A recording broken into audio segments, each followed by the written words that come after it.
Vamos a iniciar con la última clase del módulo número 1.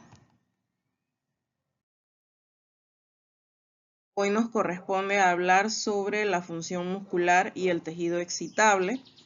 Esto es algo importante porque la célula pasaría de estar quieta, por decirlo de alguna forma, a generar movimiento. Entonces, todo nuestro cuerpo, todas las células de nuestro cuerpo, tienen funciones. Funciones como cuáles, desde los latidos del corazón hasta la habilidad de levantarnos de la cama o levantarnos de una silla. Y todas estas habilidades o funciones van a depender de señales eléctricas que después se van a convertir en movimiento. Un ejemplo, si usted atiende a un paciente inconsciente que no responde, lo primero que evaluamos es si hay actividad eléctrica y respuesta muscular. ¿Cómo hacemos eso? En el hombro le damos palmadas fuertes. Eso genera un estímulo que debería darnos una respuesta eléctrica que la podemos ver como un movimiento, ya sea de la cabeza, de los brazos o incluso el movimiento que genera palabras.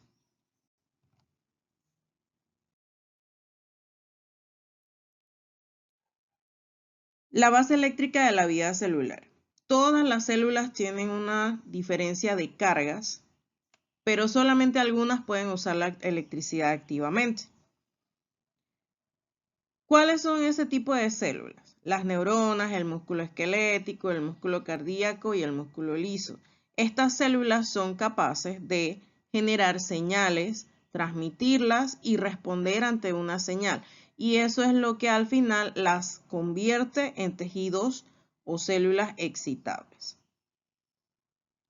Cuando tenemos un paciente que está convulsionando, lo que ocurre es una descarga eléctrica. Ahora, ustedes dirán, pero si todas las células tienen una carga y todas las señales son electricidad, ¿por qué se ve alterada una convulsión? Y es que entonces en las convulsiones, por cualquiera de las razones que ocurra, hay una descarga eléctrica descontrolada a nivel cerebral. Y eso es lo que ocasiona esa respuesta de convulsión.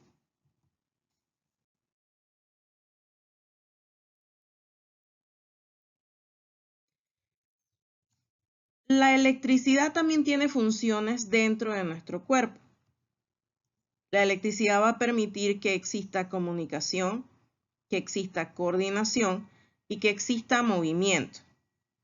La comunicación, las neuronas. Ellas son células especializadas que se comunican con precisión y velocidad. La coordinación, los órganos trabajan de una manera sincronizada, en equipo, y eso mantiene las funciones vitales como ritmo cardíaco, respiración, movimiento voluntario. Y la parte del movimiento o contracción muscular es cuando nuestro músculo responde a estímulos. Entonces eso nos lleva a la conclusión que si no hay electricidad, no hay señales, no hay respuesta, no hay vida funcional. Tenemos un paciente en un paro cardíaco.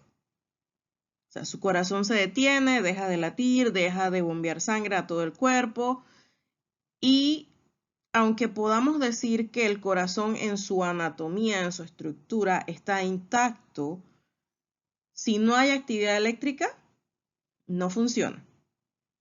¿Sí? Porque quizás más adelante van a ver que el corazón funciona no solo moviéndose, contrayéndose o relajándose, sino también con electricidad. Y el corazón es una de las analogías más parecidas a un carro, que funcionan con varias cosas. Y el corazón necesita su parte eléctrica para funcionar adecuadamente. Tenemos el potencial de membrana en reposo. Es la diferencia de carga eléctrica entre el interior y el exterior de la célula cuando no está siendo estimulada. Es como estar en estado de espera. La célula está esperando. En condiciones normales, el interior de la célula es negativo y el exterior positivo. Dentro puede estar en menos 90 milivoltios en células especializadas como las neuronas y el músculo esquelético. ¿Qué pasa con el potencial de membrana? El potencial de membrana es como un resorte cargado. Está listo para activarse y esperando un estímulo. Y ustedes conocen esto, no dentro del cuerpo, sino de repente en sus armas. Independientemente del modelo, del tipo de arma, de baja potencia, de alta potencia, qué sé yo, todas tienen un pequeño resorte dentro, que si eso no funciona, el percutor no va a tocar el proyectil para generar la reacción con la pólvora y que el proyectil salga del arma. Entonces, el potencial de membrana es como ese pequeño resorte que está dentro de sus armas, ¿sí? Tenemos un paciente que está bajo sedación. Se le puso medicamentos para inducirle el sueño, para decirlo en términos generales.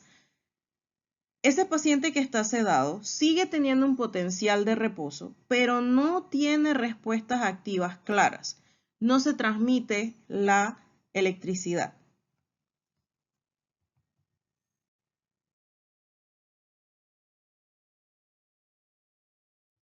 Bien, ¿por qué existe el potencial de membrana?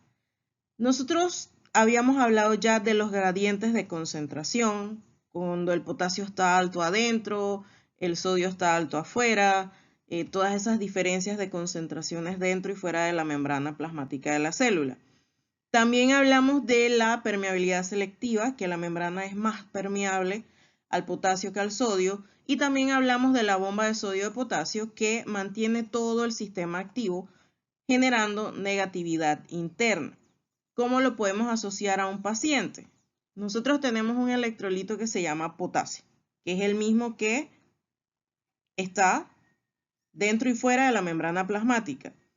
Pero cuando está demasiado alto, ocurre una patología que se llama hipercalemia, y eso puede ocasionar que el corazón se detenga porque ya no hay equilibrio en esa membrana.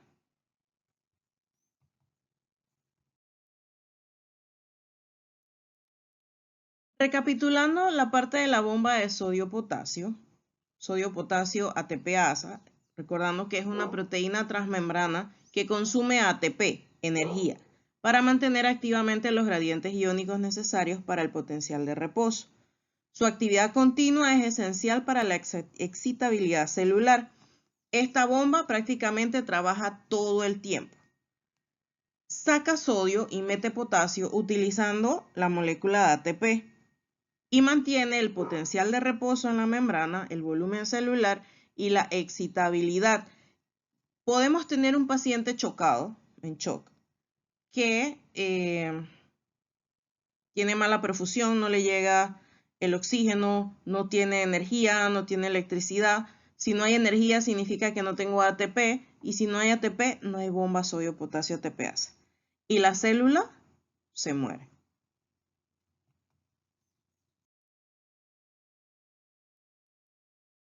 Acá estamos viendo el mecanismo de la bomba sodio-potasio ATPasa. Estamos viendo el exterior de este lado y el interior, y acá también lo mismo.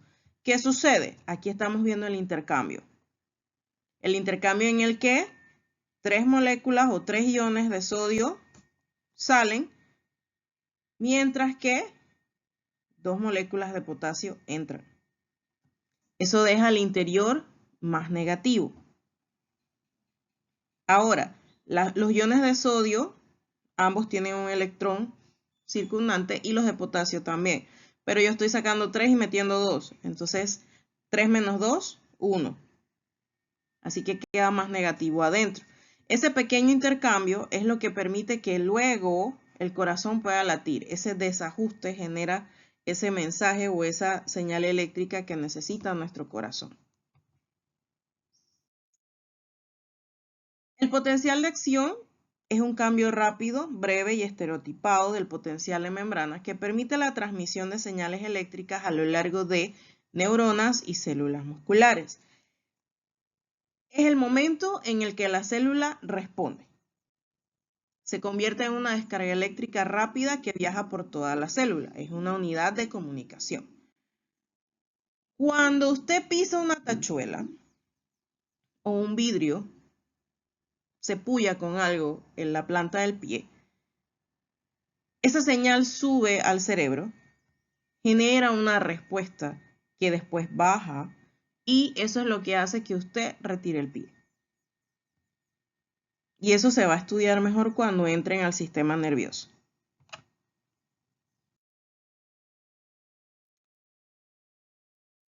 En cuanto al umbral y la ley del todo o nada, nosotros tenemos un umbral de excitación que es un nivel mínimo de estímulo necesario para desencadenar el potencial de acción. Y tenemos la ley del todo o nada que dice que si el estímulo alcanza el umbral, el potencial de acción ocurre en su totalidad. Si no hay estímulo en el umbral, simplemente no hay potencial. Entonces, la célula necesita un mínimo estímulo. Cuando usted enciende un coche, cuando usted enciende una ambulancia, o arranca o no arranca. Se supone que eso es lo que, si llegasen a trabajar en una estación propiamente con ambulancias de manejo prehospitalario, todas las mañanas en el cambio de turno usted debe verificar su vehículo, que es la ambulancia, si arranca, si no arranca, si tiene líquido en el parabrisas, si tiene coolant, si tiene el aceite en buen estado, si tiene buena cantidad de aceite, todo eso. Pero, ¿arranca o no arranca? No hay un punto medio.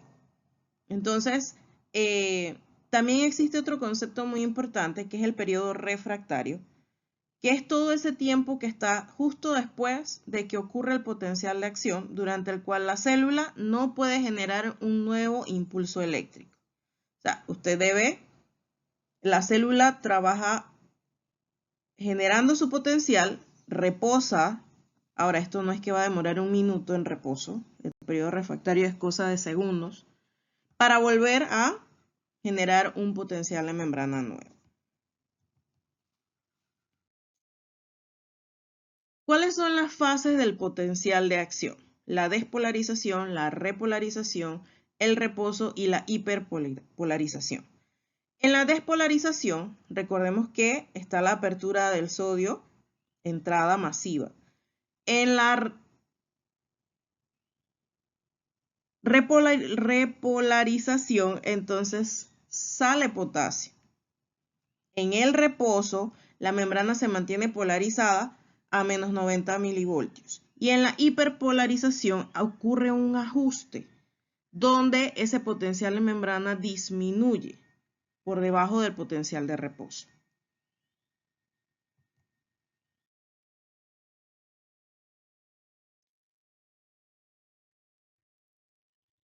Cada latido del corazón sigue estas fases. Está en reposo, se despolariza, se repolariza y se hiperpolariza. Y vuelve y queda en reposo. Entonces, cada fase está controlada por la apertura y cierre secuencial de canales iónicos dependientes de voltaje. Son como puertas selectivas. Se abren solo cuando deben y dejan pasar solamente ciertos iones. Recordemos que la despolarización entonces es rápida, es cosa de milisegundos y eso restaura las condiciones basales para permitir un nuevo impulso eléctrico.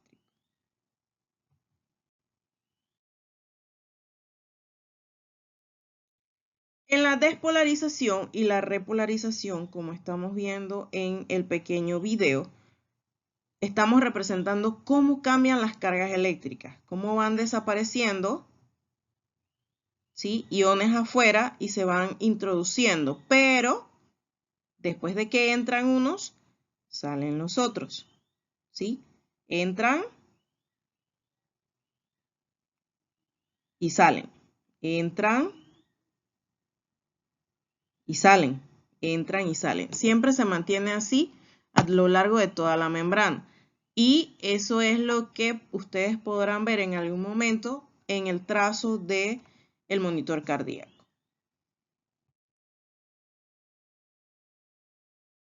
En la despolarización, recordemos que el potencial de membrana se vuelve menos negativo hasta hacerse positivo.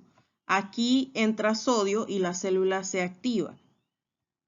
La membrana va a quedar despolarizada justo cuando entra el sodio. Un ejemplo, cuando se da el inicio de la contracción muscular por medio de un impulso nervioso. Solo ese momento en particular es la despolarización. En la repolarización, el potencial de membrana regresa a su valor negativo basal, se da por la salida del potasio, la célula sufre un reinicio y un ejemplo de enfermedad serían las arritmias. Si no hay un buen reinicio a nivel del corazón, entonces ocurre esta irregularidad en las frecuencias cardíacas.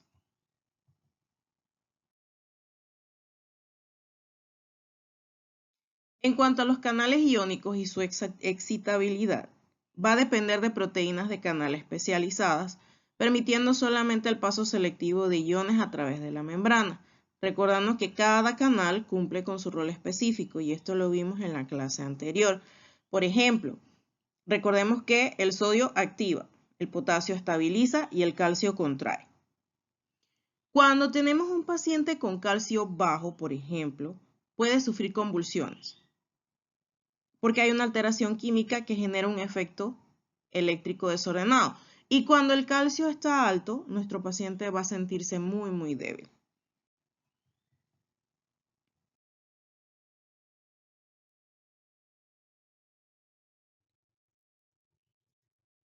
Acá tenemos entonces la explicación, los canales de sodio, despolarización rápida, voltaje dependiente y se inactivan rápido.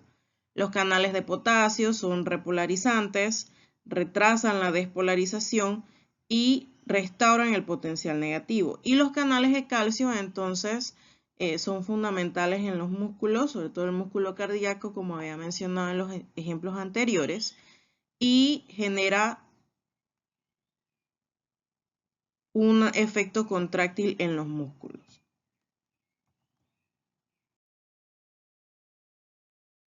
En cuanto al tejido excitable, son células que responden a estímulos eléctricos. Es todo lo que es capaz de responder a un estímulo y luego generar un potencial de acción. Por ejemplo, cuando aplican un estímulo que le duele o lo lastiman, usted o su paciente pues va a reaccionar, quitándose o quejándose. Las neuronas y las fibras musculares esqueléticas, cardíacas y lisas son los principales ejemplos de excitabilidad. ¿Cuáles son sus propiedades?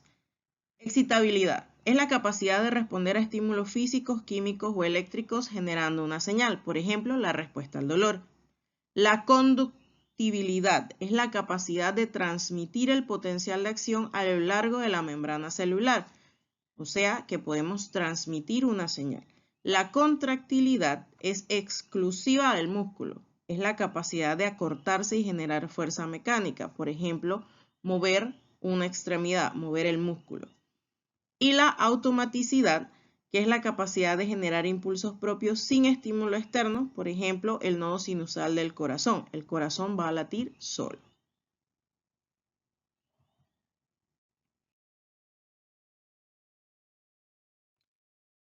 Nuestro corazón trabaja automáticamente, es un marcapasos natural, tiene un nodo sinoauricular, que es como el papá de toda la actividad eléctrica dentro del corazón.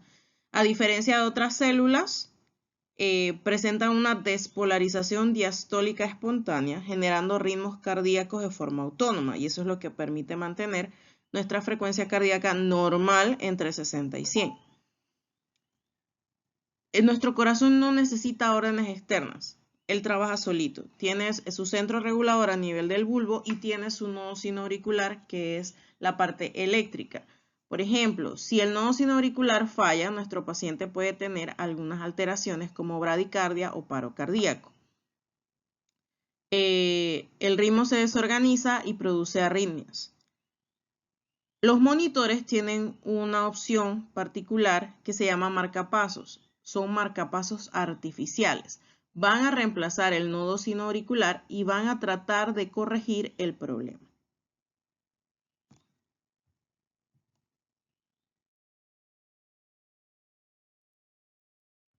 Entonces, tenemos una despolarización lenta, un alcance de umbral, una repolarización y un ciclo repetido. Y vuelta, empezamos con lo mismo, una y otra vez por siempre.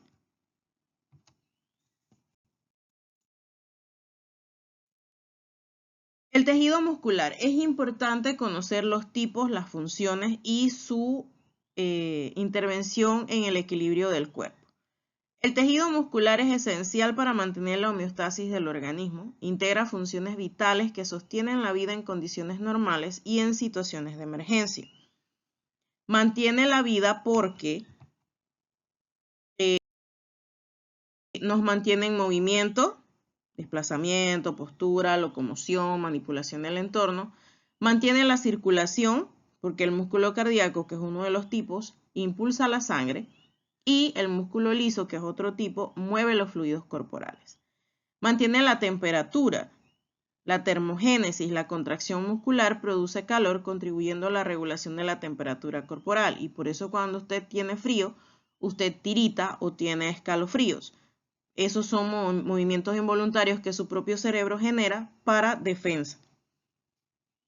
Y mantiene la presión arterial mediante la regulación vascular, porque el músculo liso que rodea los vasos sanguíneos controla el diámetro y la resistencia vascular periférica para permitir el flujo sanguíneo. Entonces, si nosotros tenemos un paciente que está chocado, necesitamos mantener su presión arterial estable o lo más estable posible. Entonces, debemos trabajar el tratamiento o la medida de corrección basándonos en el músculo vascular.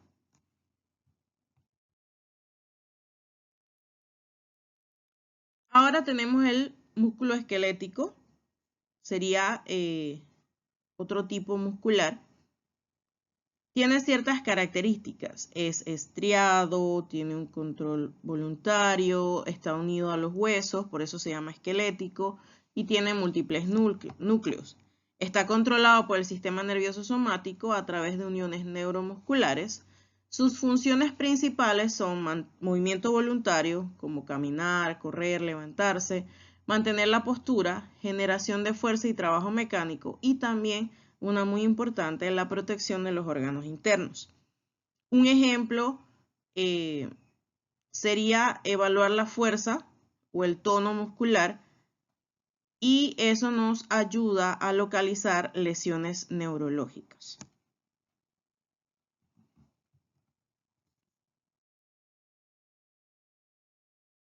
El otro tipo de músculo, el músculo cardíaco, tiene características únicas. ¿Por qué? Porque el músculo liso, el músculo esquelético, pues puede estar en cualquier parte del cuerpo, pero el músculo cardíaco solo está en el corazón. No lo va a encontrar en ninguna otra parte, o no debería. Es estriado, pero es involuntario, usted no lo controla. Tiene un automatismo intrínseco en el nodo sinoauricular, tiene células conectadas por discos intercalares y es altamente resistente a la fatiga. Su corazón trabaja 24/7, 365. Usted no le puede decir, bueno, vamos a darte vacaciones. Su corazón no sabe qué es eso. Entonces,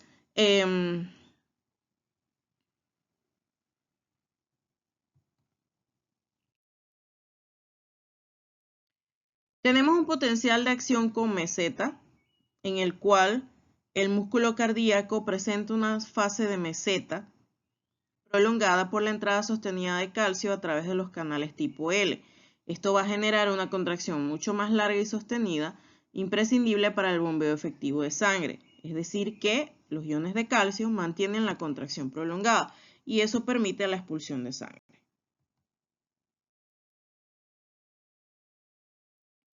Y el otro tipo de músculo, el músculo liso, se encuentra en las paredes de los vasos sanguíneos, en las vísceras, como los intestinos, las vías respiratorias y en algún órgano hueco.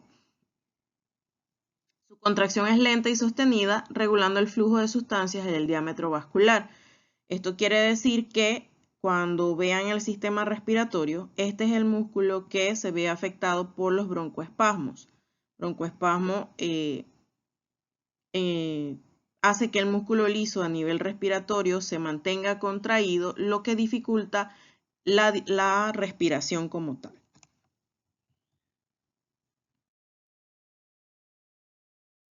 Sus características: no es estriado, es involuntario con respuesta lenta, está controlado por el sistema nervioso autónomo y también por las hormonas. Tiene una función digestiva llamada peristaltismo intestinal, que es un movimiento en forma de ondas que ayuda a coordinar el desplazamiento de los alimentos consumidos hasta llegar a su punto final, que es el recto y el ano. Y la regulación vascular, puesto que está cubriendo el tejido que conforma los vasos sanguíneos y permite esa dilatación o contracción de las arterias y las venas.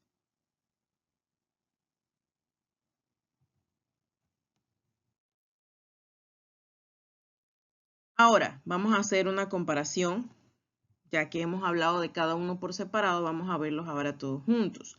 Cada músculo tiene una función específica según su estructura, y eso es importante recordarlo.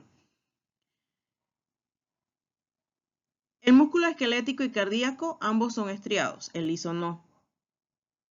El músculo cardíaco y liso son involuntarios, el esquelético no. En cuanto al automatismo, pues cada quien va por su lado. El esquelético no es automático, el cardíaco sí, y el liso parcialmente. En cuanto a la velocidad, también cada uno va a su ritmo.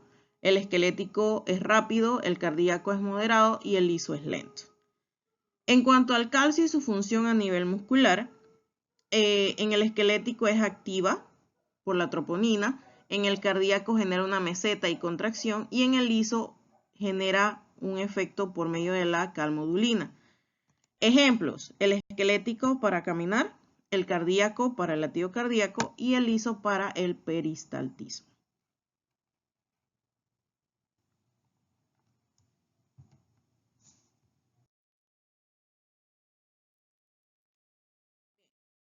La contracción muscular es una función de los tres tipos de músculos, aunque cada uno tenga funciones diferentes, tienen el mismo principio, y es que la contracción es siempre el resultado de una cascada electroquímica que culmina en la interacción entre proteínas contráctiles y ya sea que sin calcio o sin ATP no va a haber una contracción posible.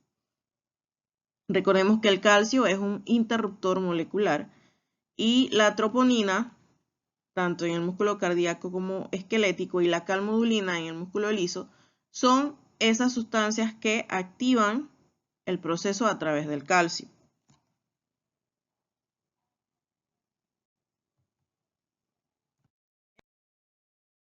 Entonces, tenemos una secuencia en la que primero está el potencial de acción o señal eléctrica, después está la entrada del calcio, después hay una activación de bomba actina-miosina, hay una hidrólisis o consumo de la energía de ATP y por último entonces se da la contracción de los sarcómeros en los músculos. Por ejemplo, cuando usted fallece, ya usted no produce energía, ya no produce ATP porque no está intercambiando oxígeno, porque no está consumiendo azúcares. Y eso es lo que genera que los músculos se pongan completamente rígidos y aparezca el fenómeno cadavérico conocido como rigor mortis.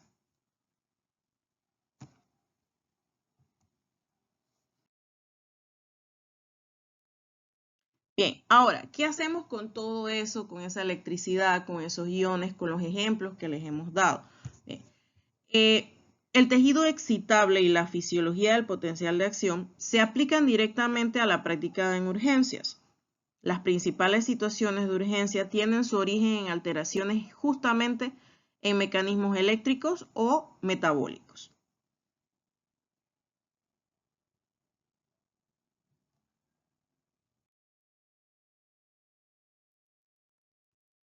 Ejemplos: tenemos las arritmias cardíacas, los paros cardiorrespiratorios, la tetania hipocalcémica y el shock y la falla energética, como muchos otros.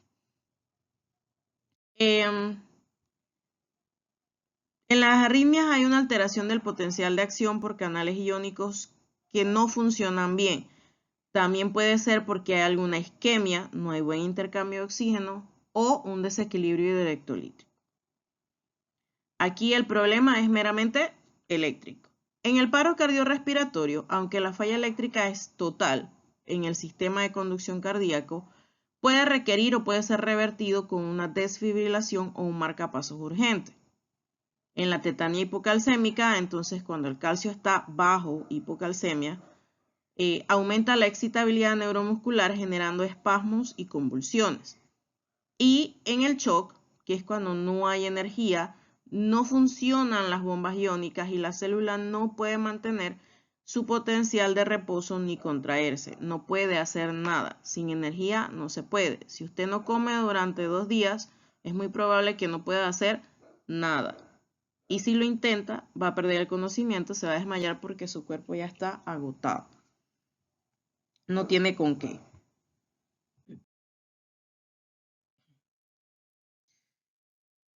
¿Cómo se relacionan todos estos efectos eléctricos con las correcciones electrolíticas o con los fármacos que utilizamos en emergencias? Los electrolitos plasmáticos, que fueron los que vimos la semana pasada, que están dentro y fuera en diferentes concentraciones, modulan directamente la excitabilidad del tejido muscular y nervioso. Cualquier alteración a este nivel se considera una emergencia médica que requiere ser corregida inmediatamente. Tenemos algunos ejemplos.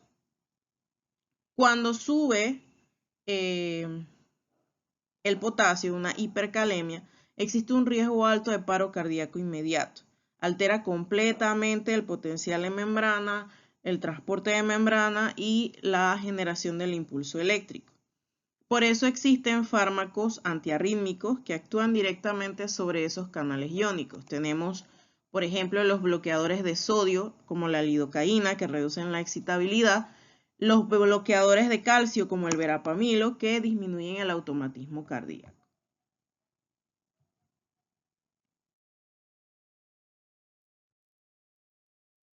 Bien, entonces acá tenemos ejemplos asociados directamente con los electrolitos. Ya hablamos de la hipocalcemia, aumentando la excitabilidad y generando tetania por una contracción sostenida. La hiperpotasemia, que es el aumento de potasio, genera también arritmias letales y paro cardíaco. La hipopotasemia, la disminución del potasio, genera debilidad muscular y arritmias. Y la hipernatremia o hiponatremia, ya sea que esté arriba o abajo el sodio, altera los gradientes y afecta el formato o la forma de transportar dentro de la membrana celular.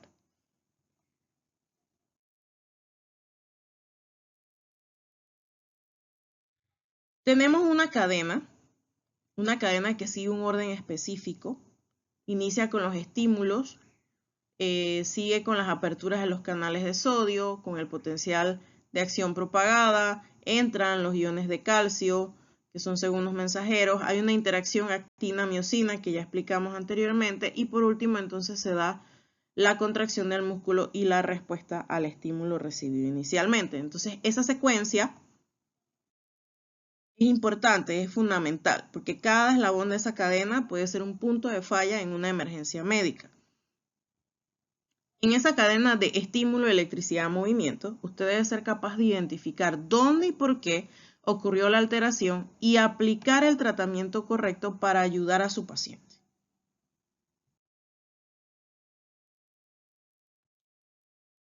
Cosas importantes que debemos recordar. Toda contracción inicia con un fenómeno eléctrico. La electricidad va primero. El calcio es el puente entre la electricidad y el movimiento.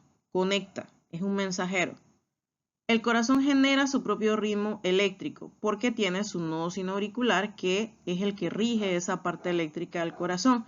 Y las alteraciones eléctricas son emergencias médicas porque producen patologías en las cuales el músculo no responde o no responde bien o está demasiado excitado.